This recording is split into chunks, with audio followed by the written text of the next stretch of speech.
Secara perhitungan matematis, ini tidak logis kalau pengakuan dari keturunan Ba'alwi ini mengaku keturunan yang berada di ring 38 sampai ke 44. Ini tidak logis secara perhitungan matematis.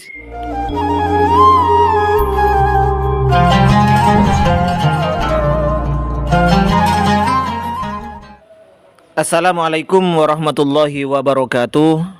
Alhamdulillahirabbil alamin wassalatu wassalamu ala sayidina Muhammadin asyrafil mursalin wa ala alihi wa sahbihi ajmain, amma ba'du. Sahabat-sahabat Aswaja, Nahdin semuanya, para subscriber dan penonton tanpa terkecuali dimanapun berada, saya doakan semoga Allah subhanahu wa ta'ala senantiasa memberikan rahmatnya, taufiknya, hidayahnya, maghfirahnya, memberikan kelancaran rezeki dan kesehatan kepada kita semuanya. Amin Allahumma amin. Kalau dihitung secara matematis, ini banyak sudah bergulir ya. Ketika dari Ba'alwi itu generasinya itu mengaku rata-rata generasi ke-38 atau ke-44, 45 begitulah kira-kira. Ini kalau kita hitung secara matematis maka seakan-akan tidak logis. Karena dalam kurun waktu selama hampir 1500 tahun ini, kalau dibagi dengan keturunan yang baru 38 atau 45 lah katakanlah seperti itu, ini kayaknya per orang dari Ba'alwi ini lambat sekali punya anak. Lambat sekali punya anak, bisa-bisa umur 30 ke atas atau 40 bahkan itu baru punya anak, seperti itu perhitungannya. Jadi kurang logis lah kalau begitu secara perhitungan matematisnya.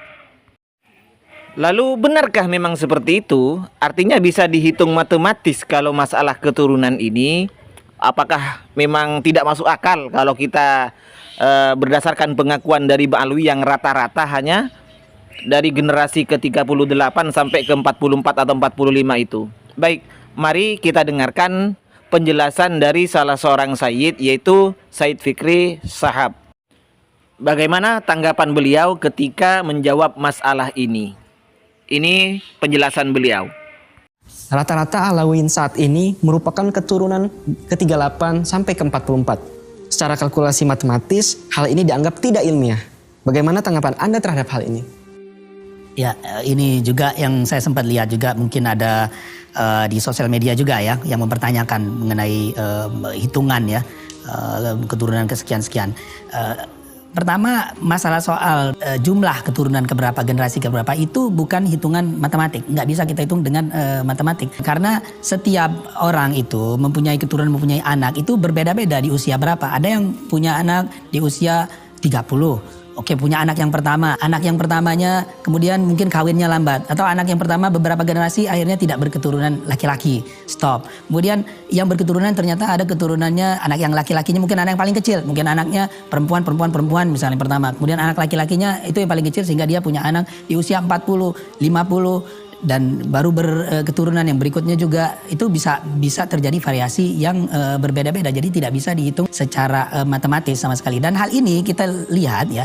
Jadi begini, kita melihat kebetulan contohnya adalah keturunan dari Sa'dah Bani Alawi. Mereka rata-rata di range 38 sampai 44, 45. Nah kita lihat juga para sayyid yang dianggap sudah pasti ya, sudah pasti di tempat yang lain diakui mutawatir, muktamad orang-orang tertentu, misalkan kerajaan Jordan yang dianggap para sadah di situ Ashraf ya, Al-Hasani.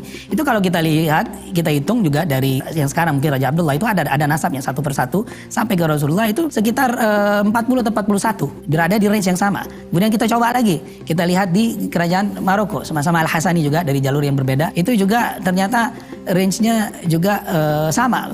Beliau di keturunan 41. Kita lihat lagi juga misalkan di salah seorang ulama besar juga di Libanon, itu Sayyid Jamil Al-Husaini. Kebetulan beliau itu dengan Sa'dah Bani Alawi, Sa'dah Alawiyin itu bertemu di Isa An-Naqib ya. Jadi kita tahu bahwa Sa'dah Bani Alawi ini keturunan Ahmad Al-Muhajir. Ahmad Muhajir mempunyai saudara itu namanya Hasan bin Isa.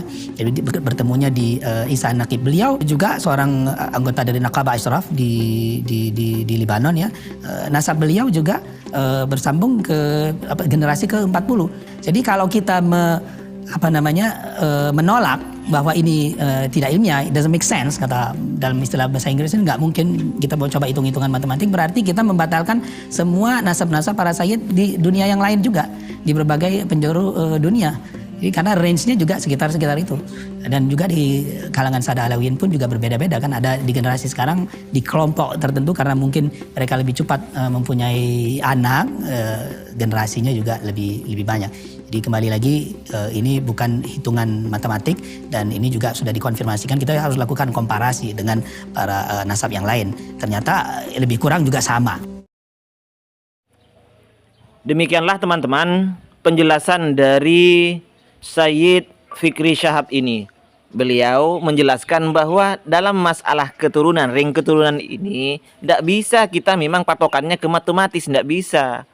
Karena bisa jadi setiap individu per orang itu beda-beda. Misalnya kawinnya terlalu tua atau kawinnya terlalu muda, ini juga berpengaruh terhadap banyak dan tidaknya keturunannya. Sehingga ringnya itu bisa 30 atau berapa.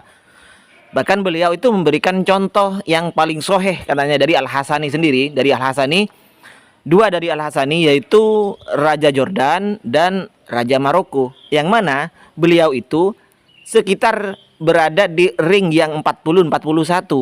Raja Jordan dan Raja Maroko itu. Juga beliau memberikan contoh salah seorang syekh di Libanon. Yang mana beliau juga adalah termasuk pengurus Naqobah di sana. Beliau itu hanya berada di ring 40 juga. 40-41 juga. Beliau itu adalah termasuk satu keluarga dari Husain juga. Tapi berbeda dari Ba'alwi.